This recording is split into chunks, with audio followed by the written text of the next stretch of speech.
Тампонском районе кулинарный цех предпринимателя Альбины Свечкиной – один из первых частных предприятий, который взялся за обеспечение населения хлебной и кондитерской продукцией.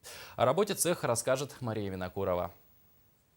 Цех кулинария был открыт в 2003 году. В первые годы в цехе работали всего 7 человек. Со временем, за счет развития производства, увеличения объема и ассортимента выпускаемой продукции, были привлечены еще 5 работников. Ну, надо каждое произведение своего искусства вкладывать душу. Если вот ты в душу вложила в этот торт, веселое у тебя должно быть настроение. И тогда у тебя и торт, и красивый получится, и вкусный получится. Надо все готовить от души.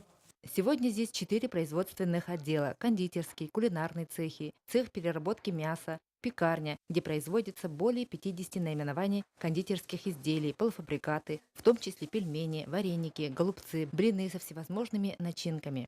Основной рынок сбыта – поселок Хандыга. Расширение производится за счет организации продажи продукции в других населенных пунктах Тампонского района. Альбина Свечкина не просто руководитель большого предприятия, но и просто человек широкой души.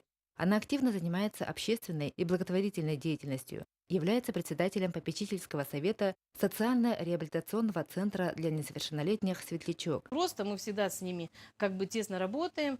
К различным праздникам мы постоянно там сладости им преподносим, чтобы детям было вкусненько. Поэтому как-то и дружба у нас как бы давняя уже. Вот на протяжении как бы всего вот времени мы работаем именно с центром Светлячком. Ну и как бы, когда, допустим, лето, это различные там площадки, то же самое заключаем договор и поставляем им кондитерские изделия. Альбина Прокопьевна всегда находит время для шефской помощи ветеранам Великой Отечественной войны, которых не только снабжает продуктовыми наборами, но и патронирует на дому, помогает в ремонте квартир, решает вопросы с автотранспортом для посещения пожилыми людьми аптеки, поликлиники, магазинов и для каждого находит теплые слова поддержки. Для предпринимателя Альбины Свечкиной секрет успеха – это успеть сделать добро, кому это нужно здесь и сейчас.